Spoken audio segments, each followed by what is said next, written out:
All right.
Well, I just noticed last time you couldn't actually see any of the commissioners. So you want to work on the minute and a half? Well, I don't know, if it goes higher.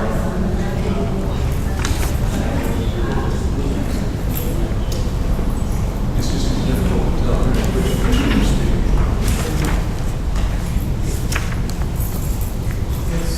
It has a limitation. I can move it out a little bit. It doesn't, if it's too much trouble today, don't worry about it. This is all one I've got here. Okay, that's my issue. Easily get an extension. You said this right now. I have you slide on that. Do what now? Oh, I know. Right.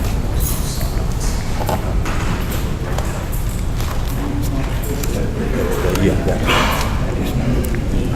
Make sure she take it. This stuff, we spent $40 on this thing. Who said it? Oh, I know it. But I can move it.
Let's come to order.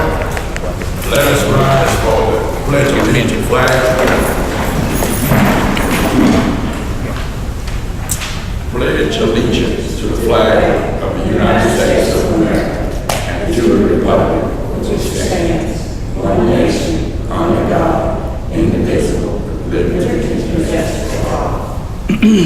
We begin this meeting at 4:32. Next, we will have roll call. All commissioners are present. At this time, I would like to amend the agenda to add an on the old business, appointment of a member to the Board of Election and also a chairperson to the Board of Election. Can I get a second? Second. Any discussion? All in favor, show of hands. Opposers? While we amending it, can I go ahead to, I oppose.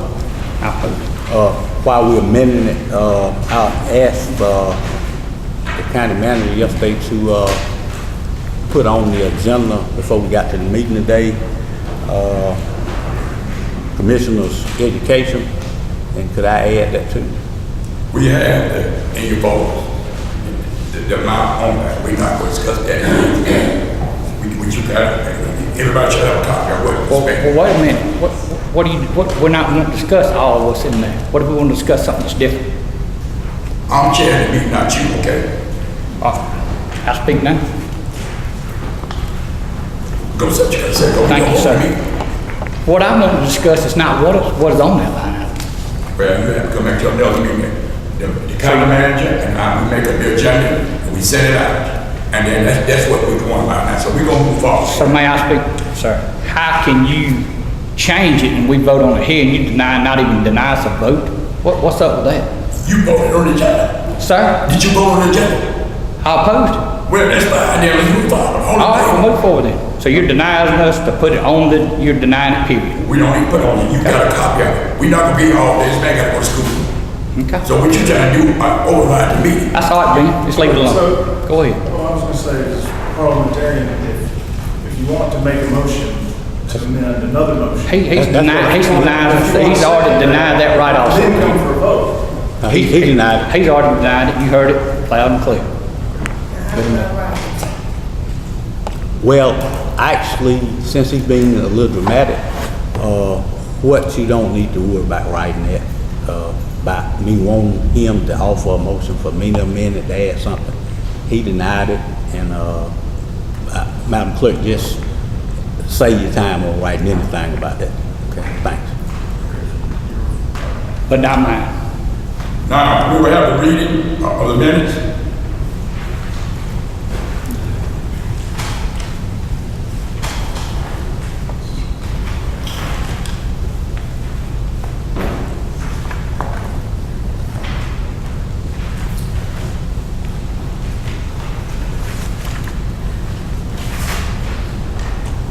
Mr. Chairman, I make a motion to approve the June 6th work session and the June 13 regular minutes. Do I have a second? And motion is second. Any further discussion?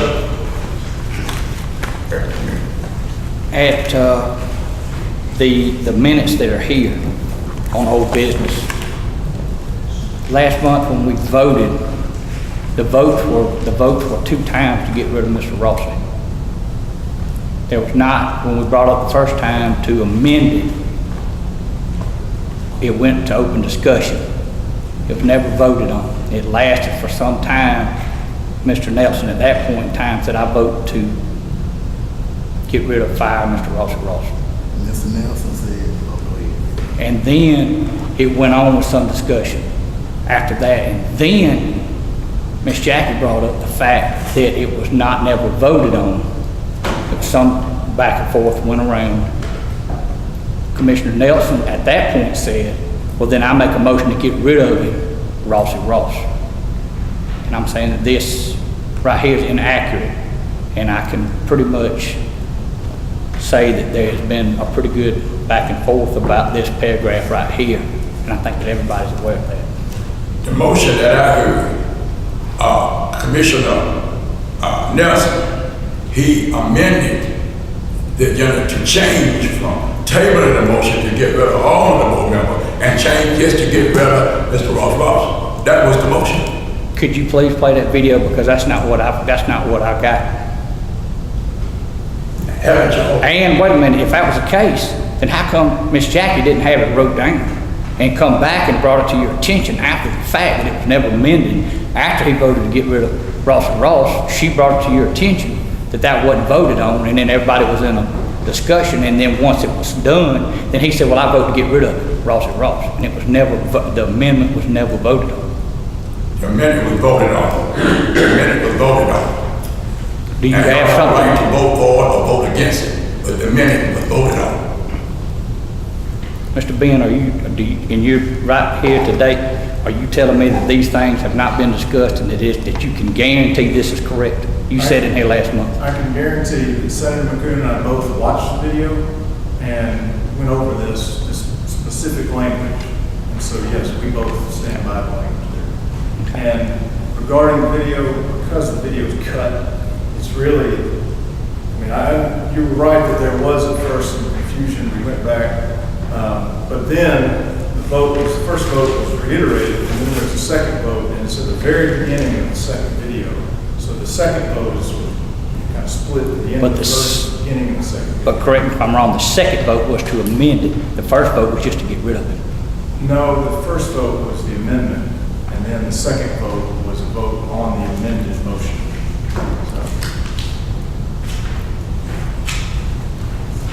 So, Okay. So 3-4 and 2 against. Now, on what? The minutes? Yeah. You didn't ask for a vote on opposing them. He brought up, you asked for a vote, but then he came with questions, so you're a little ahead of yourself. You didn't ask for a vote You didn't yet. ask him for a vote. Get it right. Now, Get it right, Chairman. Okay. You didn't ask for the vote. Okay, all in favor of the minutes, show my hands down.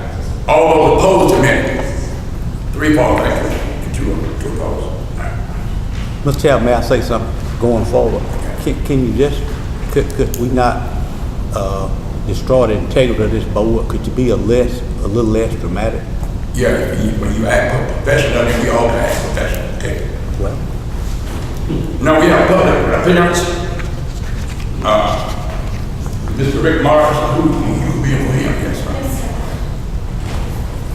I'm Allison Slocum. It's been a while since I've been before y'all, but the issue that we're here about is regarding your planning and zoning contract. We've been your staff for a number of years regarding zoning administration, and this is simply a letter and a sample contract to continue those services.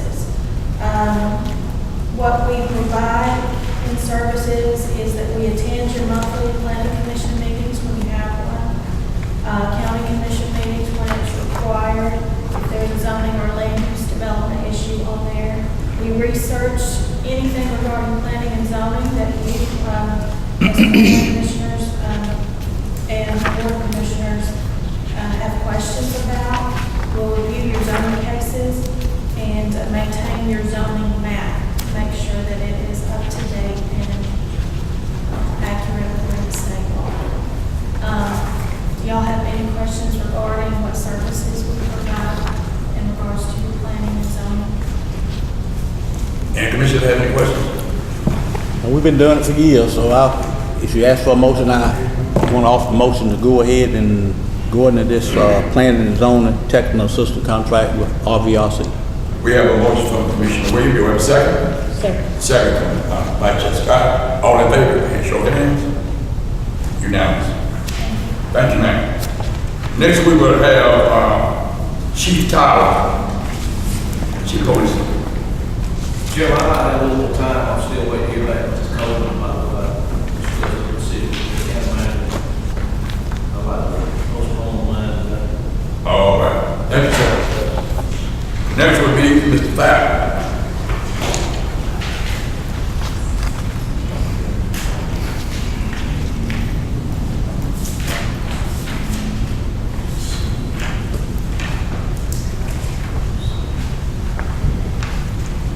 Thank you, Mr. Chairman, members of the court.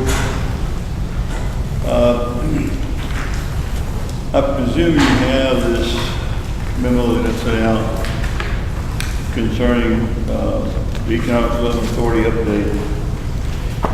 First thing I want to do is thank you all for the support you gave us in appointing Mr. Mac Moy, chairman of the board, Mr. Robert Lee, and Mr. Richard Merrick. Regarding training, just want to give you a quick update.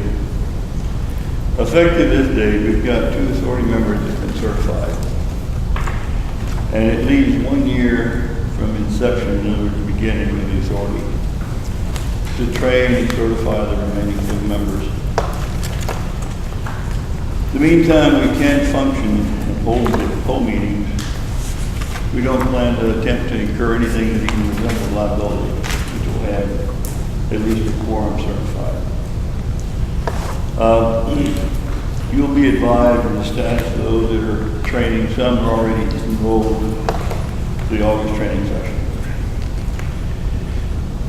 We talked very briefly in the beginning when you organized this about a facility, an official address, and office equipment and supplies. I think just as a reminder, the facility, we're going to use a Board of Assessors room, which is fine and works fine for us. We do need an official address for the Economic Development Authority Board itself, as well as a phone number and a telephone. In the office equipment category, we need at least a 3-file cabinet. The cheapest you can find, but something that locks. We've got to be able to lock the documents that we work with. So in terms of the supplies and equipment, we're looking at basically a file cabinet to safeguard documents. We need a phone with messaging capability. A 3-door file cabinet is good enough for having a lock device. We need a desktop computer with a color printer. Doesn't have to be the greatest in the world. We're just looking for something, a moderate system that'll work. One that we can also secure, because it has to be able to have its own security. We need a color printer along with a fax machine to perform essential communications. Supplies such as printing paper, pens, pencils, tape dispensers, desk tape, like you see on the memo that we sent you, 3-hole punch. I asked for 3 sets of cartridges, each for the fax machine and for the printer. And I want to address this, Mr. Moore, but there are some combination printers and fax machines in the back, which might save some cost. And of course, this goes through your procurement system, so however you guys want to handle that is fine. But it would save at least 3 separate cartridges. The reason we ask for 3 is because the cartridges for these things sometimes go obsolete. I mean, these HP and all these computer makers will run these things out and make them obsolete in a hurry so that you can buy another printer. The printers can be perfectly good, so we ask for 3, have on stock 3 tapes. That way when one runs out, we look, if we can't find one, at least we have 2 before we have to make a decision. We also need binders. You're going to need 18 binders, 9 1-inch binders, and 9 2-inch binders, so that the board members can have document protectors, and we need a box of document protectors. The board members can have a mechanism that they can take the work papers with them home and have them in order where we can work with them and function with them. In terms of personnel, we don't have any salaries. We're not paying anybody to do this. It's all volunteer work. So we're going to ask you to see if you could approach, I think the question's already been asked of, is it Cindy? And she has agreed to do this. You may have to supplement her salary some, but we'd like to have someone who can answer the phone, take messages, and deliver messages. And it can be her. But that's something that we ask you to do, and it falls within your purview to do that sort of thing. The only thing I ask is to make sure that whatever the compensation is, Matt, that component has to be added to our budget. Okay, if you would, please. It can be no one else's budget. No one else really needs to account for that. The last item is insurance coverage. We have added to the document we gave you, I don't know if you got all 3 pages of it, but we extracted some do's and don'ts from the Carl Lynch Institute of Government, the University of Georgia, where they cite some of the things, do's and don'ts that we should do and should not do. On the second window, they specifically tell us, do make sure that you're covered by insurance. And folks, you would not want to stop there without insurance. So, again, that's something that'll have to come through your procurement system. Mac, we will get you the specifications for that. We'll look at some of what it is the county is doing, and take a look at some of the policies, give you that information, so that way you folks can acquire it through the procurement system. And it doesn't matter to us who you acquire it from. And that's about the size of it, folks. We expect to have more people certified in August. When we have 5, we reach a quorum. In the meantime, we can't have a meeting. We're having organizational meeting only. We're going to call one sometime very soon, the first one that we have since you folks organized. Do I have any questions on anything I've covered? Anyone have any questions on this class? I have a question. You said that, make sure they are covered by the insurance. What type of insurance are you referring to? It's insurance that presumably covers any kind of liability we might incur, but I don't know. I don't have the specifications yet. That's why we're going to get those and hand them to Matt. Okay. We're going to give you the specifications.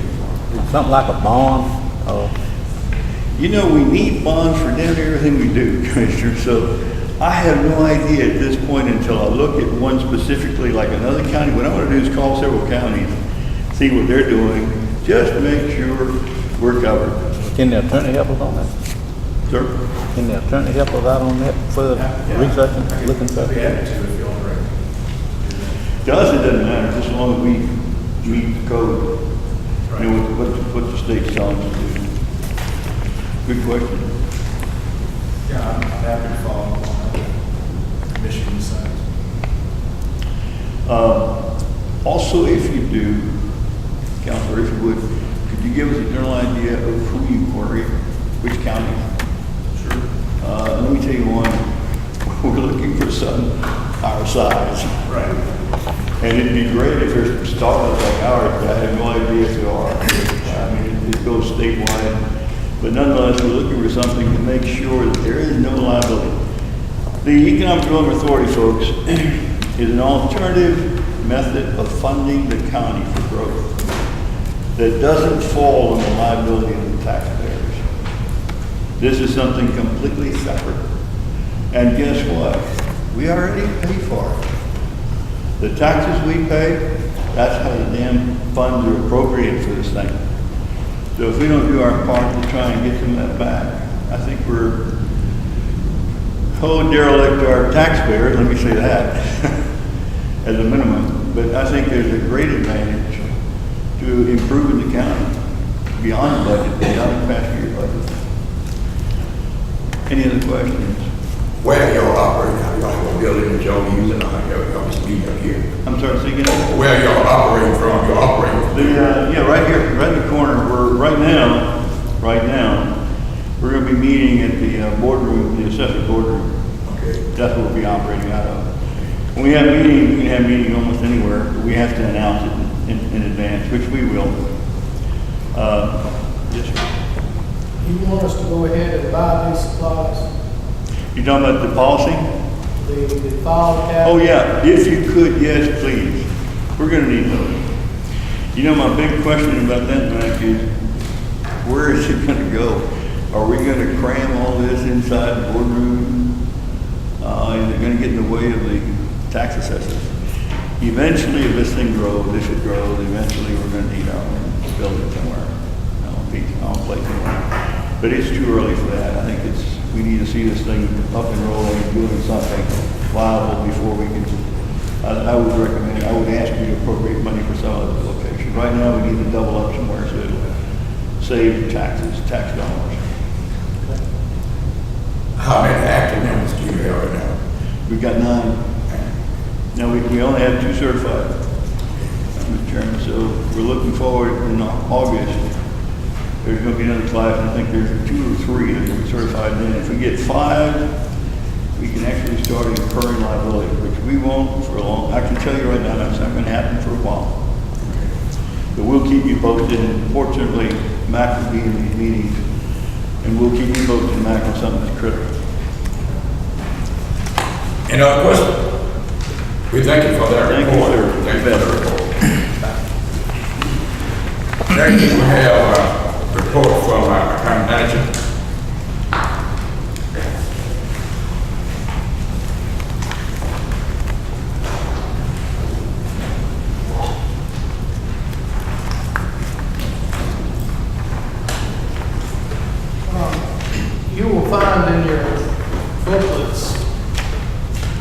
copy of the just released 2016 sales tax ratio study, which was prepared for the Board of Education. I'm happy to report to you that Stewart County's overall ratio is 40.66, which is squarely in the middle of the required 38 to 42%.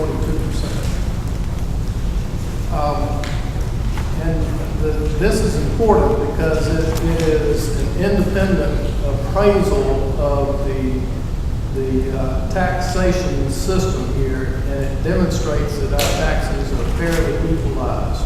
In other words, the taxes that the taxpayers are paying are exactly where they ought to be, given the sales of property in the county.